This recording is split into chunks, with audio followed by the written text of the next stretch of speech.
We're back again with another revealing edition of Sports This Morning. We're broadcasting live from Channels Television in Lagos, Nigeria. To our viewers in the Federal Capital Territory, Abuja, those in Benin and other parts of the world, we bid you a warm welcome. Now let's talk sports. I told you that we're having a revealing show today. Now listen to this. Once upon a time, table tennis in Nigeria was so admirable that the country produced world-class players and ruled Africa for a long time.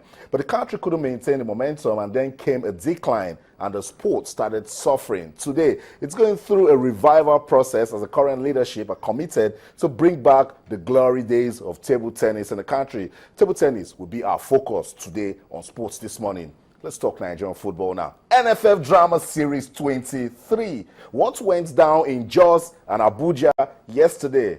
Chill, I'll tell you. In Abuja, the first meeting of the new leadership of the new NFF board under the leadership of Amaju Pinnick had their first board meeting, and they are committed towards repositioning Nigerian football. In fact, they said they want to bring peace to the country. On the other side in Jos, Justice Alagwa of the Federal High Court in Jos has ordered that all the listed contemners expected to stand trial in his court for disobeying valid orders of courts to be personally served, and that tenure that they are physically present on the 23rd of October to show reason why they should not commit them to prison.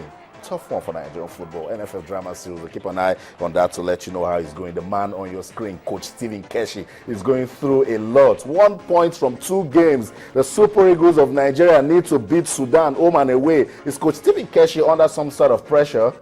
We'll also talk about it today on the program. And then the guy you can also see on your screen is on a 3-month compulsory break. Mesut Ozil, so sad for Germany, but painful for Arsenal. It's been confirmed that he will be out for 3 months after a knee injury. Tough one for Ozil, Arsenal, and Germany. Let's come back to Nigeria. I told you the table tennis will get our attention today on the program. And that's because once upon a time, that sport was so respected, not just in Nigeria, but Africa and to an extent, different parts of the world. But then table tennis witnessed a decline, and then it started struggling. Today, the country is ready to bring back the glory days of table tennis. The National League kicks off today, serves off, that's the word they use in table tennis, serves off today at the Teslim Balogun Stadium. And then the leadership say they will do all they can to ensure that talent discovery and development is not neglected. Let's start it this way. Let's take you back to the Commonwealth Games in Glasgow, Scotland. Remember the name Ojo Onolakpo? Yes, that's one name that Nigeria has actually produced, and we should ensure that will keep that name. Let's see how Nigeria won bronze at the Commonwealth Games in Glasgow, and then we'll come back. I will be introducing you to the biggest fish in the ocean of table tennis. Sports This Morning on Channels Television. To stay. It really is tense down there. 1 match point left for Nigeria.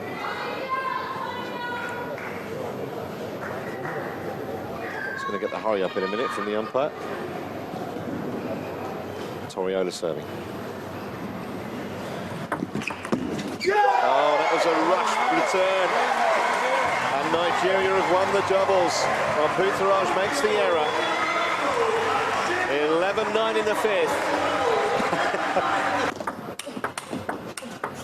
Yes. 1 away now. 5 match points for Nigeria to claim the bronze. Shanta at the point of no return. He's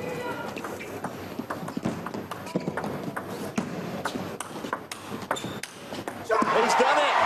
He's done it! And look at the Nigerian team! You'd think he just won the World Championship. It's a bronze medal for Nigeria. A massive turn-up in the 4 singles. And Shanta beaten in 4. He deserves that, doesn't he? What a performance from the 19-year-old. So that's it.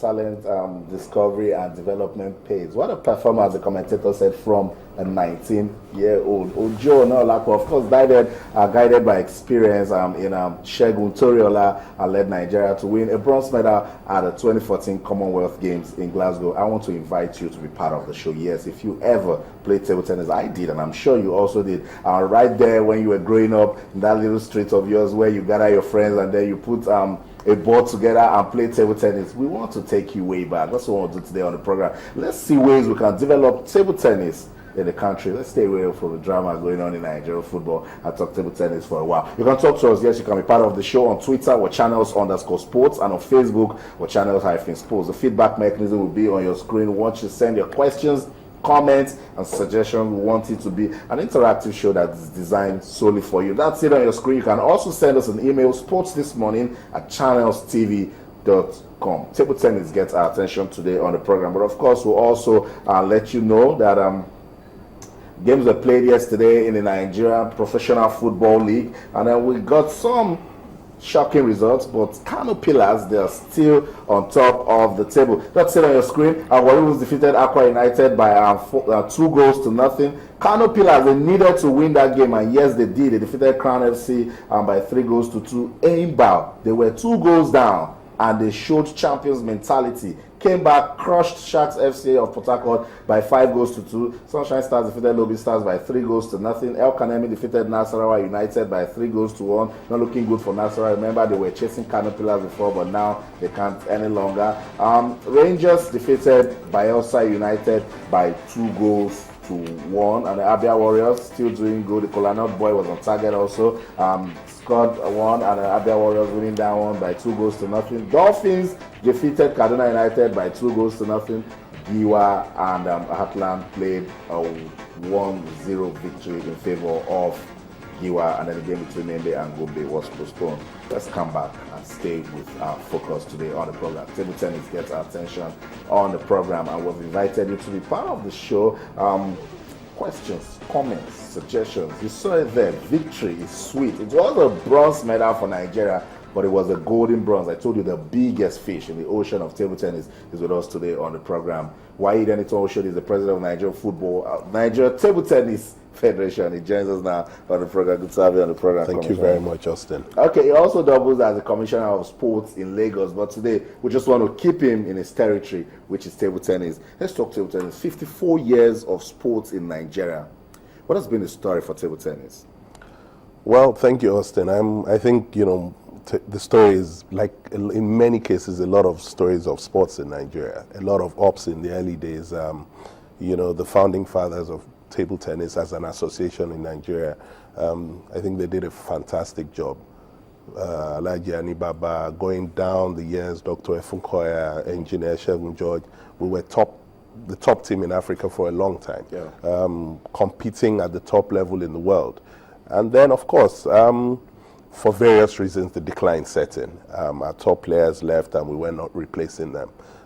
Probably the greatest name ever in table tennis in Africa, Tonda Musa. It took a long while to get a player of that quality.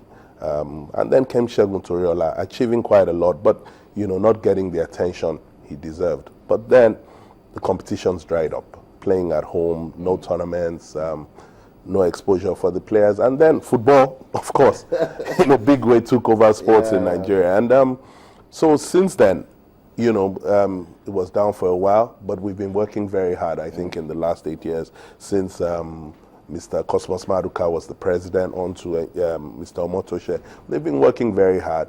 Small successes here and there.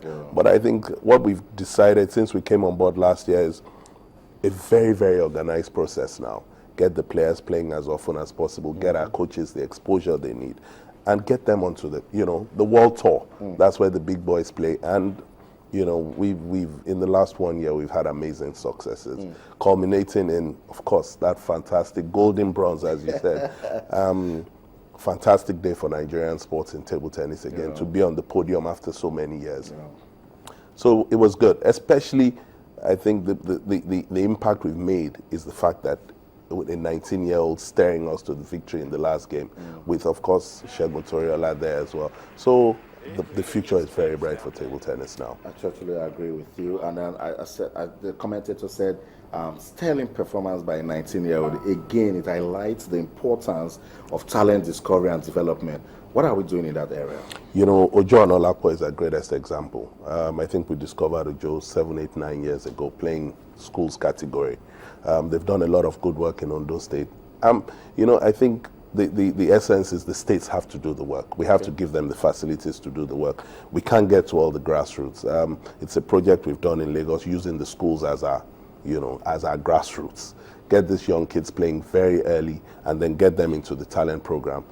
We just completed a cadet and junior, that's for under 13s and under 18s, with Segun Toriola himself undertaking that, that process. 2-3 weeks in camp, the best coaches we have, fantastic successes, and we're competing again at cadet and junior level in Africa. So I think we're on the right track, but there's still a lot of work to do. I totally agree with you. Still a lot of work to do. And we're beginning the National League. Good thing it's coming at this time when we're beginning to see the development. What's the objective? I think the objective really now is to get players to the next level, competing seriously in a big hall, proper hall. We've got 20 teams from all over the country in the men's league and 10 from the women's league. The top players are not here, which is a good thing for us. Now we get to see the next batch of players. We have the top home-based players, of course. Ojo Onolapo, I'm happy to say, is playing professionally in Italy now. Yeah. That's one of the big leagues in Europe. No, he's not going to be representing Ondo State. You want these top players to also play these upcoming guys? The idea of the league is that the top 8 players that come out of the league will be playing in the President's Cup in December against, of course, we're bringing Toriola and, of course, our number 1 player now, Enitan-Oshodi, back home for that. So what we're doing, it's a qualifier of sorts, but also it gives an opportunity to the younger players to display their talent. So we're going to work, once this tournament is over, these guys will be working hard. There's still places open for the African Championship next month. So there's the opportunity for some players to make the national team from this league.